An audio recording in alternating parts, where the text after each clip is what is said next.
Hi guys, welcome back to my channel. I'm in the bed again. This is just my spot to chill and relax, but anyway, I have been so busy. Yesterday I spent all day cleaning because I finally got in touch with our foster care licensing specialist, and she told me that she was coming today to do another home study, and she told me that around like 4 o'clock yesterday. So I was like, oh my gosh, like I need to get, I'm just like, my house is not a disaster, but like I'm the kind of person where if I'm having company other than like friends and family, even them sometimes, like I want my house to be perfect. I know it's like not realistic, but that's just my personality. So I was like cleaning until like deep cleaning until like 3 o'clock this morning, which it was not that serious, but that's just who I am. I like to torture myself. But she came for our second home study and we passed. Yay! I'm so excited. And she said we only have one more surprise visit and we should be licensed within the next 2 weeks. So I am ecstatic. I'm so excited. But I just wanted to tell you, you know, if like you're interested, or if you're going through this process, or if you're interested in going through this process, what our second home study was like. So if you want to know how it went, I'm sure it's different for everybody, but they're all generally the same. Basically, she did a whole tour of the house again, just looking around, made sure we still had outlet covers, smoke detectors, fire extinguishers, just general safety. Checked our first aid kit again because last time we were missing scissors and tweezers, which most first aid kits come with those, so I had to get some of those. And we had them. And she checked our yard really well. We have a wood pile that we need to move or get rid of. But other than that, our yard is safe. She checked our garage thoroughly because she did not do that last time. She checked our upstairs because she did not check it last time. And our upstairs room is where I'm at now. It's like our office slash guest. We have like this bed, which we could use for a foster child, like an older child or teenager. Or this could be our guest room, and this is where my husband like comes. Well, we both stay up here. Both of our desks are up here, so this is where we do most of our work. But if need be, we could use this for another bedroom, but more than likely we won't.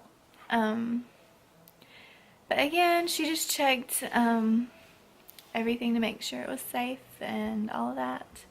The garage, we do have to, like, we have everything up high and on shelves, but sorry, I'm not feeling very well.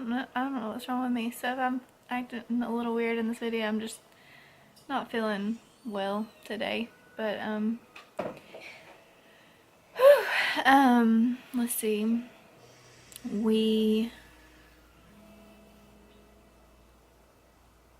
had like paint and like tools. Like he has a toolbox, but it's so full like we couldn't close the lid, so she just wanted us to make sure that we could like close his toolbox and lock it so kids couldn't get in there and like harm themselves or others with any of the tools.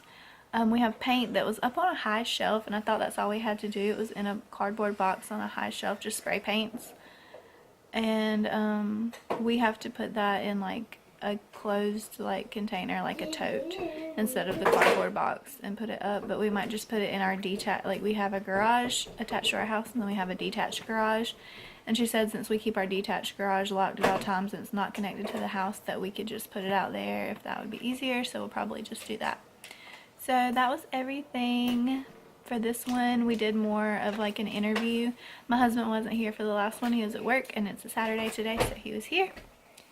And she asked us lots of questions about our childhood, if we'd ever been through any traumatic situations, and how we plan to help children who had been through traumatic situations, and to just give examples of, you know, how we thought we could help. I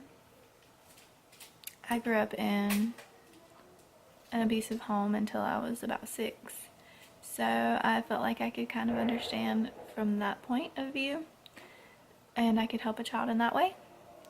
And yeah, so she also asked us a lot of questions about our marriage and our relationship. Well, not a lot, just general, like, how did you meet? How was your first date? How did he propose? Things like that.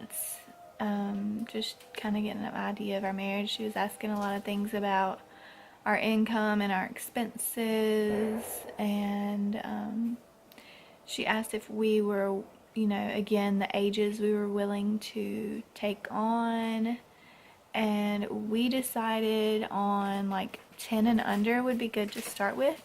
We said we were open to teenagers, but we would prefer kids our children's ages, just because that's what we're familiar with. And but we're not completely opposed to getting a teenager. We would just, you know, it would be something we'd have to discuss when it came to that time. And she also asked us about disabled children, if we would be willing to care for a disabled child. And our home is wheelchair accessible. We don't have a ramp right now, but we could get one easily. But our home was actually built for a handicapped person, because whoever lived here first was in a wheelchair. So we have a shower that's handicap accessible, and most of the doorways are handicap accessible in our home. So that would not be an issue. My worry and concern would be my ability to lift them. I think I would be fine with a smaller child, but like a larger child or a teenager, I don't think I would be able to lift on my own. And my husband works a great deal, and he's on call 24/7, so it would mostly be all on me. And you know, we're not opposed to that. I would just, again, it would have to be, you know, when we come to that, if we do, we'd have to discuss it then, and the situation and all of that. But it would really depend on the size of the child. I am a CNA, and I can lift a pretty good bit. Like, I've taken care of 400-pound men. No offense if you're a 400-pound man, but taking care of 400-pound paralyzed men, disabled men in nursing homes. But that was mostly rolling them over on their bed.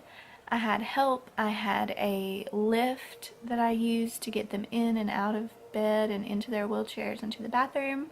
And I don't have that at my home, so if it was like a larger teenager, I don't know that I would be able to do all of that on my own, especially that I have a toddler and a 10-year-old as well. And if we ever had any more foster kids or any kids of our own, it's kind of intimidating. So, you know, if the child was like 10 or under, I don't think it would be too much of a problem. But any bigger than that, I don't know that I could handle it, because I'm only like 110 pounds myself, 115. So, yeah, I'm not as strong as I used to be. I was a CNA about four years ago now. So it's been a while since I did all that lifting as well. So anyway, that is pretty much all we did today. We signed some papers. We got all of our paperwork turned in for the most part. So we're almost done. I'm so excited. So I just wanted to share with you what all we did. I'm sure I missed something. I'll leave it in the description below if I remember anything that I missed. So anyway, I hope you're not too nervous, and it really wasn't too bad. I make it worse than it is, and just try to like make my house perfect, and it does not have to be. It just has to be like clean and safe, but it doesn't have to be perfect. But for some reason internally, I just have to have everything in its place when I have these checks, but it doesn't have to be that way.